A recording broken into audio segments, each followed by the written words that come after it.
Es maravilloso el crecimiento y a mí me emociona muchísimo porque es Dios confirmando su mover en medio de su pueblo, Dios confirmando su mover y su presencia en medio de su iglesia y en medio de lo que Él está haciendo.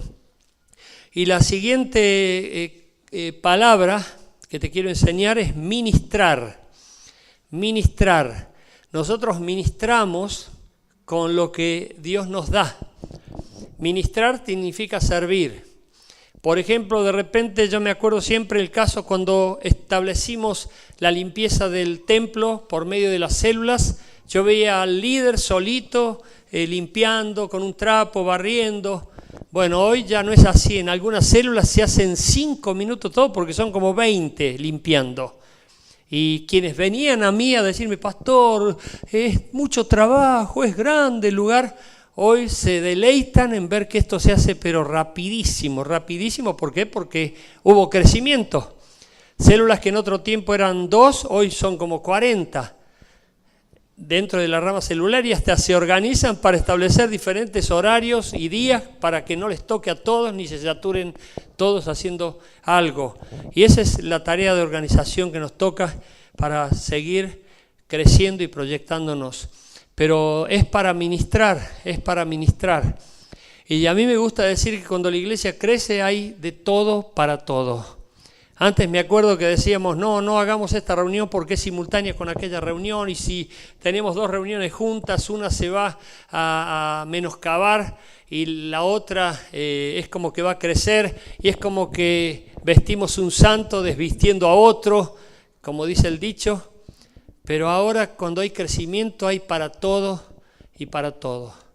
O sea, los recursos se multiplican y se maximizan en todos los órdenes y principalmente la gente que comienza a comprometerse con las cosas de Dios y toma de las manos de su mano al arado de Dios y no mira más hacia atrás. Por eso la administración tiene que ver con medir, saber qué es lo que tengo, cuántos vienen, qué posibilidades hay. Miren, un estudio en Estados Unidos dijo que si tan solo nosotros tomásemos en cuenta la cantidad de contactos que hay en nuestros grupos, en nuestros círculos familiares, nos llevaríamos una sorpresa. Porque este estudio había lanzado que había como 500 o 700 personas rodeando cada grupo familiar de cada familia de la iglesia. Así que multiplíquenos eso y hay multitudes. Y sin embargo a veces salimos a buscar gente que ni conocemos. Que también no quita de que lo hagamos porque una cosa no quita la otra. ¿Se entiende? Pero medir, mantener y multiplicar. La segunda cosa que Dios demanda es fidelidad. Fidelidad. Dice Mateo 25 del 21 al 23. Su Señor le dijo, bien, buen siervo y fiel, sobre poco has sido fiel, sobre mucho te pondré. Entra en el gozo de tu Señor. Estas son las palabras más lindas que podemos encontrar en el Evangelio. Buen siervo fiel, sobre poco has sido fiel, sobre mucho te pondré. Y aquí yo veo a Jesús observando, veo a Jesús evaluando, principalmente cuando nos toca una tarea a lo mejor ínfima, pequeña, y no nos quejamos, sino que la hacemos con gusto. El pastor me dijo que levantar esos papelitos del suelo. Uy, pero yo creo que por mis estudios estoy para mucho más todavía. Sin embargo, lo voy a hacer con alegría, con gozo, porque lo hago para Dios. El líder me mandó a lavar el baño, pero yo creo que estoy para predicar o para enseñar o para dar un curso, pero lo voy a hacer con gusto y con alegría porque lo voy a hacer para Dios. Y cada vez que nosotros estamos haciendo algo con alegría y con gusto porque lo hacemos para Dios, por más pequeño o insignificante que sea o anónimo que sea, que nadie nos ve, Dios nos está viendo y Dios está tomando nota de nuestra actitud, de cómo lo hacemos. Hay mucha gente con actitudes equivocadas, tiene aptitudes, pero no tiene actitudes. Hay gente con una muy buena aptitud. Aptitud es capacidad, conocimiento, pero actitud es carácter, es disposición. Y hay gente que tiene una actitud horrible, se queja, despotrija, va a un trabajo, quiere ser gerente al segundo día de entrar. No, me mandaron a hacer un mandado, no, ¿qué se cree en esto? Y empieza a despotricar. Hay gente que empieza a quejarse, hay gente que empieza a maldecir. Y nosotros como cristianos tenemos que darle gracias a Dios en todo. Por eso, si vos sos fiel en lo poco, Dios te va a poner en lo mucho, porque lo poco es tu tiempo de entrenamiento. Lo poco es el tiempo en el cual Dios te está probando tu carácter, tu convicción, tu madurez, está probando todo en vos. Pero si vos te quejás, si vos estás maldiciendo, Dios no te puede proyectar. Dios no te puede proyectar. Esto es lo mismo que de repente vos a un jovencito que es tu hijo le decís, te voy a dar 200 pesos para que lo administres. Y observás cómo lo administra. Y de repente los 200 pesos se lo gastó, qué sé yo, en droga, en alcohol, o lo despilfarró en cualquier cosa. Y vos le decías el otro día, ¿en qué lo gastaste? Y en cualquier cosa, menos en cosas útiles. ¿Vos le vas a dar más dinero todavía para que administre? ¿O te vas a cuidar? ¿O le vas a dar una clase de cómo debe administrar y cómo debe cuidar un bien que a esa persona le costó, pero a vos sí te costó? Está comprobado que la mayoría de las personas que no saben administrar, despilfarran, pierden y no valoran lo que a otro le costó. Miren, hay un español enfrente de la casa de mis suegros, eso me lo contaron ellos, que dejó sus bienes a una persona, a su hijo. Y su hijo, en cuestión de 6, 7 meses, perdió todo. Porque no sabía administrar. Porque nunca había ganado nada, nunca se había sacrificado, nunca había hecho un trabajo para ganar lo que merecía o necesitaba ganar. Por eso Dios está observándonos todo el tiempo y si vos querés más, tenés que ser fiel en lo poco. Señor, esto es lo que tengo ahora y voy a ser fiel en esto. Y yo sé que viene lo mucho va a venir porque es una promesa. Si sos fiel en lo poco, te voy a poner en lo mucho, pero de repente vos estás amargado porque no es mucho. Y Señor, yo quisiera tener 100 células, quisiera tener 200 miembros en mis células, pero no te los va a dar Dios, porque no sos fiel con los 2 o 3 que estás teniendo ahora.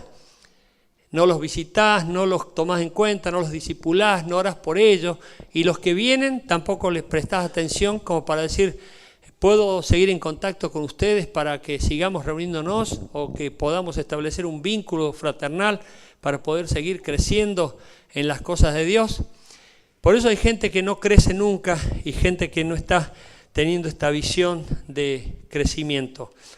La tercera cosa que Dios demanda, multiplicación. Dice Mateo 25, del 27 al 28, por tanto, debíais haber dado mi dinero a los banqueros y al venir yo hubiera recibido lo que es mío con los intereses. Quitadle pues el talento y dadlo al que tiene 10 talentos. Génesis, bueno, este es el texto que quiero leerles después, vamos a entrar después en este texto de Génesis, pero ahora quedémonos con este. Fíjense, aquí menciona a los banqueros, que son gente externa, pero también menciona intereses y menciona una estrategia que tuvo que ver con la multiplicación. En los términos económicos, esto tendría que ver con la inversión, con el ahorro. Hay gente que no ahorra, hay gente que no invierte pensando en el futuro. El futuro tiene que ver con lo que podemos vivir, si Dios lo permite, pero también con riesgos o con emergencias. Hay personas que se proyectan hacia el futuro sin pensar que pueden tener eventualidades como para ver cómo se las arreglan. Hay personas que no se proyectan pensando que pueden venir el día malo. Y miren, ya llegó. Para la Argentina ya llegó. Y hay personas lamentándose. Muchísimo, muchísimo. Y yo aprovecho para decirles, aunque el mundo está en crisis, nosotros estamos en Cristo. Porque no estamos dependiendo del dólar. No estamos dependiendo de las finanzas ni del gobierno. Dependemos de Dios. Pero eso no quiere decir que seamos irresponsables. significa que nosotros vamos a depender de Dios. Dios prometió proveernos todo lo que necesitemos. Jehová es mi pastor y nada me faltará. Nada me faltará. Ahora, si yo creo que me va a faltar, obviamente voy a sucumbir, voy a andar con miedo, voy a estar con ansiedad, voy a estar, ¿y ahora? ¿Qué vamos a hacer? ¿Qué vamos a hacer? Nosotros tenemos que tener cuidado siempre, mucho cuidado. Y tenemos que pensar como la Biblia nos enseña. Porque hay gente que no piensa en las emergencias, ni en los riesgos, ni en el tiempo de las vacas flacas, ni en el día malo. Es como que, bueno, dependo de Dios y chao, suficiente. No, pero Dios te ha dado la sabiduría para que administres correctamente los recursos por los cuales Él te va a pedir cuentas. Pero hay gente que especula con el dinero, está todo el día con la cabeza llena de dinero, tiene mucha conciencia de dinero y eso es el pecado. Ese es el pecado, porque está con mamón en su cabeza. Nosotros tenemos que tener un tiempo para cada cosa, para administrar el tiempo, los recursos, las finanzas, los dones y organizar y tener todo, pero principalmente tener en cuenta a Dios por sobre todas las cosas. Porque si eso supera a Dios y todas las cosas están sobre Dios, obviamente estás pensando mundanamente y sos un mundano, pero venís a la iglesia y tenés una Biblia y cantás aún canciones de la iglesia. Por eso hay que tener cuidado. El ejemplo burdo que yo pongo, está en uno de mis libros, es que si vos tenés conciencia del dinero, se va a dar cuenta enseguida por la forma en que te manejas con él. Si vos salís de tu casa con 5 pesos, vas a andar tranquilo, saltando, mirando para cualquier lado. Pero si vos salís con 2 millones de pesos, 100.000 pesos, vas a estar así todo el tiempo. ¿Me entendés? La persona que es inconsciente del dinero, pero es consciente de Dios, anda tranquilo, descansado. Sabe que tiene que administrar y sabe lo que tiene que hacer para organizarse, pero no está con especulación, no está con algo que lo tortura y lo ansía y está todo el tiempo concentrado en eso y nada más. Miren lo que dice Génesis 14:21. Aquí el rey de Sodoma es Satanás. El rey de Sodoma es tipo del diablo. Y miren, se encuentra con Abraham. Y ya Abraham, antes de ser convertido en el padre de la fe, porque después Abraham, el padre de la fe, ya tenía la madurez. Y esto habla de alguien que ya estaba encaminado a ser el padre de la fe y el que iba a ser justificado por su fe. Aparece el rey de Sodoma, tipo de diablo, y le dice a Abraham: dame las personas y toma para ti los bienes. Es como decir, dame las almas y quédate con la plata vos, quédate con la riqueza material. Y Abraham no le da las almas. Abraham le dice, no, lo único que quiero tomar de ti es lo que yo necesito, solamente lo que necesito. Y aquí vemos la prudencia de Abraham y el principio de Abraham, porque Dios prometió que no nos iba a hacer faltar nada, principalmente iba a satisfacer a todas nuestras necesidades. Todas nuestras necesidades ya están satisfechas en Dios. Amén. A eso se refiere Salmo 23:1, que dice, Jehová es mi pastor y nada me faltará. Ahora, caprichos y cosas que no forman parte de su voluntad, obviamente nos puede faltar. Nos puede faltar. Pero Dios prometió que no nos iba a faltar nada de lo que era necesario. Pero a veces, como nuestra mente está influida por el consumismo y por el mercado y por la apariencia y por el deseo y por muchas cosas, es como que nos afanamos, nos ansiamos, nos turbamos y terminamos pecando porque creemos que Dios nos falló o que no nos proveyó lo que había prometido, cuando nunca prometió darnos para otras cosas, sino solo para nuestras necesidades. Por eso el diablo siempre va a querer que nosotros menospreciemos a las personas. Por eso el mundo moderno menosprecia a las personas y las considera cosas. Simplemente cosas o números que se cuentan, pero no almas que tienen que ser redimidas o que son redimidas por la sangre de Jesús. El cielo debe ser poblado de almas redimidas por la sangre de Jesús. Amén.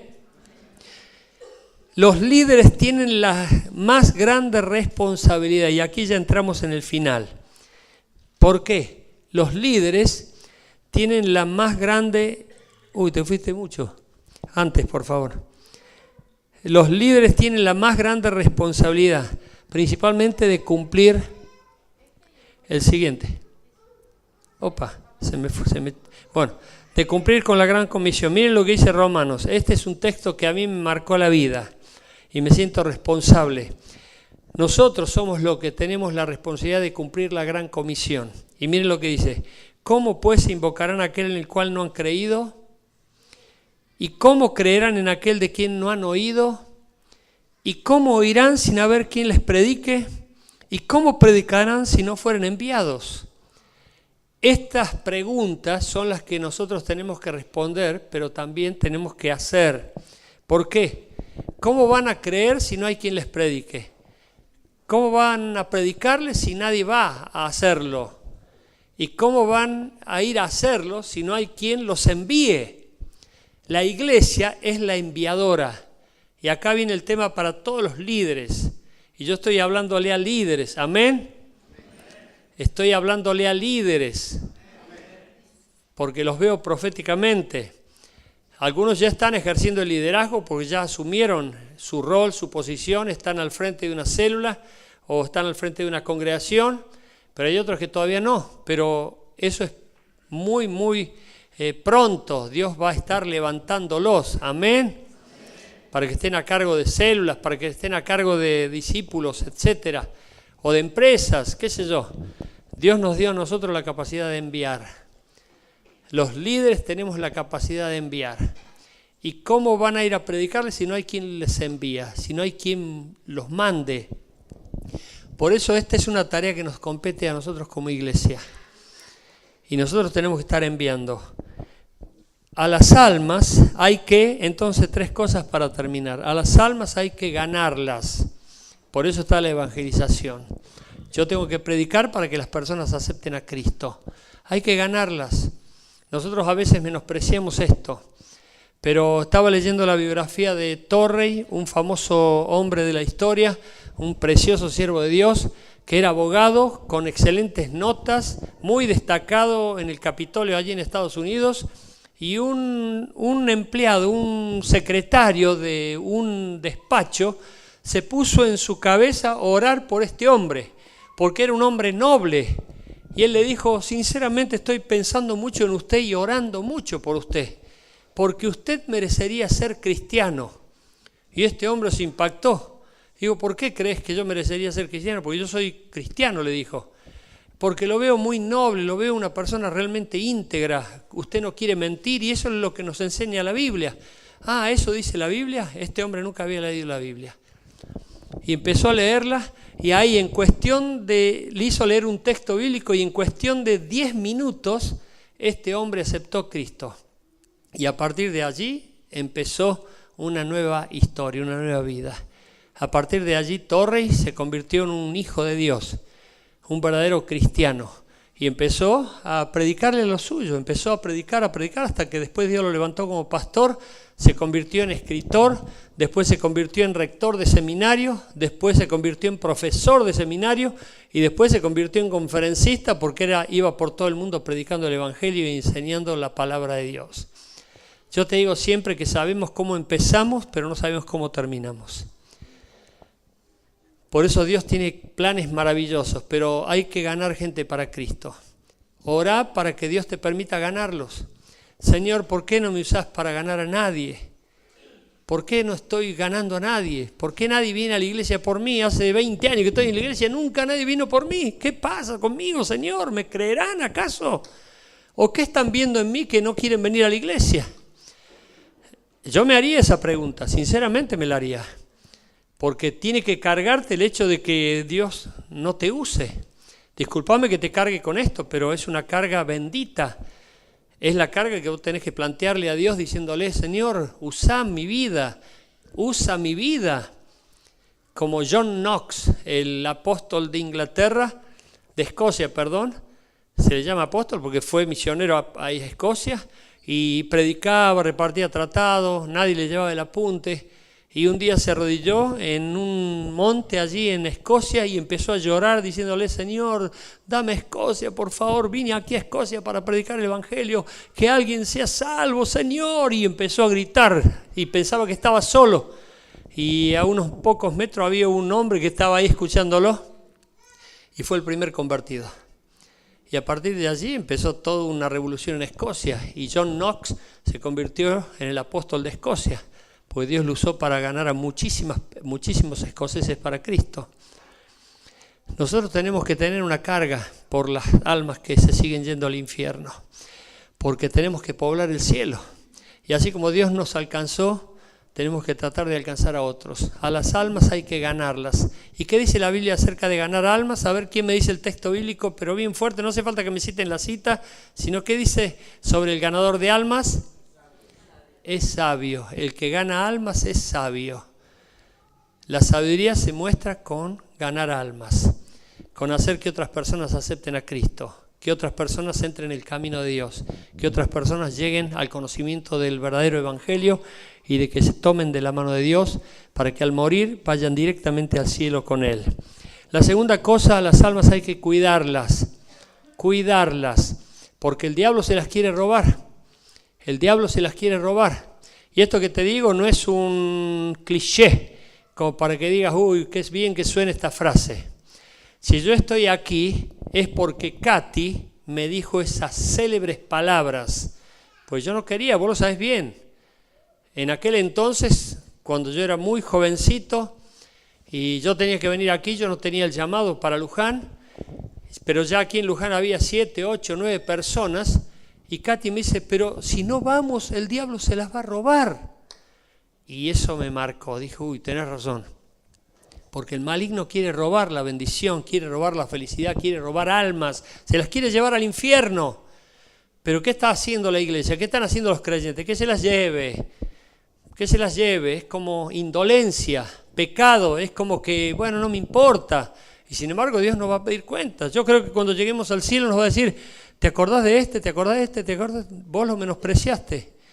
Yo sé que en el cielo nos vamos a encontrar con gente que nunca nos hubiésemos imaginado encontrar y nos va a sorprender encontrarnos con gente allí que nunca nos imaginamos encontrar. Y con gente que esperábamos encontrar, a lo mejor nunca las encontramos. Porque esa va a ser una tremenda sorpresa. Porque nosotros no tenemos la visión de Dios. Y tenemos que tener la visión de Dios, de ver al mundo perdido y a Cristo que no quiere que nadie se pierda, sino que todos procedan al arrepentimiento. ¿Se entiende? Y la tercera cosa es proyectarlas. Hermano querido, líder de Dios, obrero de Cristo, no hay gozo más grande de proyectar a un obrero, de proyectar a un siervo, de proyectar a alguien para que se haga cargo de la tarea ministerial. Buen siervo fiel, sobre poco has sido fiel, sobre mucho te pondré. Entra en el gozo de tu Señor. Y el gozo del Señor es nuestra fortaleza. Por eso tenemos que despertar al bien de Dios y a los bienes de Dios, porque no son las riquezas de este mundo, porque el cielo tiene calles de oros y Dios es el dueño del oro y de la plata, sino que son las almas, la materia prima de la cual consiste el reino de Dios. Y nosotros no podemos perder de vista eso. Yo creo que hay muchos creyentes que están muy empecinados en el mucho tener, están metidos mundanamente en especular y en querer solamente lucrar y se olvidan de lo principal. Ayer nos visitó un muchacho peluquero que hoy conocimos que es amigo de Bruno, y Bruno nos contaba que este chico le predica a todo el mundo y cuando escucha un insulto enseguida interviene para poner orden o frenar y mechar el evangelio. Y yo decía, uy, ¿por qué no viene a nuestra iglesia? Es de otra iglesia, nos visitó. Pero qué lindo que hubiera sido de nuestra iglesia, ¿no? Qué lindo que no hubieran contado algo así de un miembro de nuestra iglesia. ¿Sabe que me hizo acordar a fulano que también está hablando siempre de Cristo a tiempo y fuera de tiempo? Que aprovechemos el tiempo. Se pasa rápido la vida, como decíamos el domingo. Pronto viene la noche cuando ya nadie más podrá actuar. ¿Se entendió? Te invito a ponerte de pie, iglesia, por favor. Vamos a pedir que Dios bendiga a quienes vienen y que si hay alguna persona que aquí está y todavía no tiene seguridad de vida eterna, que todavía no entregó su vida a Cristo, que todavía no tiene conciencia de que fue salvo y que Dios tiene que hacer una obra en su vida, yo quiero aprovechar este momento para llamarte y que vengas aquí al frente para orar por vos. Si querés realmente entregar tu vida a Cristo, al señorío de Cristo, para decirle, Señor, yo quiero empezar a ser un siervo útil, quiero que tomes cuenta de mi vida para que me uses, Dios va a empezar a tomar cuenta de tu vida. Pasa al frente si querés realmente entregarte en esta noche. Pasa al frente si querés hacer una entrega de amor a Dios y de ponerlo a Dios en primer lugar. Pasa por favor rápidamente. Te invito, vamos a orar por vos, pero pasa para que Dios empiece a usarte en donde estás, que Dios te dé autoridad, te dé coraje, te dé valor, te dé sabiduría, te dé audacia, te dé autoridad y unción. Cuando vos te disponés, Dios lo va a hacer posible. Decirle, Señor, yo lo quiero y Dios te va a dar el poder para que lo logres. Porque Dios es quien pone el poder, nosotros tenemos que poner el querer. Señor, mira a este pueblo precioso que está tomando decisiones concretas. Yo te pido que empieces a poner el poder, tanto el querer como el hacer por tu buena voluntad en la vida de cada uno de ellos. Cada uno de ellos tiene influencia, tiene bendición y tiene reconocimiento tuyo ahora, Señor, porque toman decisiones delante de tu altar. Te pido que los guardes y los prosperes en gran manera y que a partir de hoy, Señor, sus vidas se multipliquen en multitudes de personas que son influenciadas por cada uno de ellos. Señor, que dejen la vida pasada y empiecen una vida de compromiso contigo y que hoy mismo se pongan las manos al arado y nunca más miren hacia atrás, sino que empiecen a crecer y a crecer y a crecer y a multiplicar su vida en gran manera.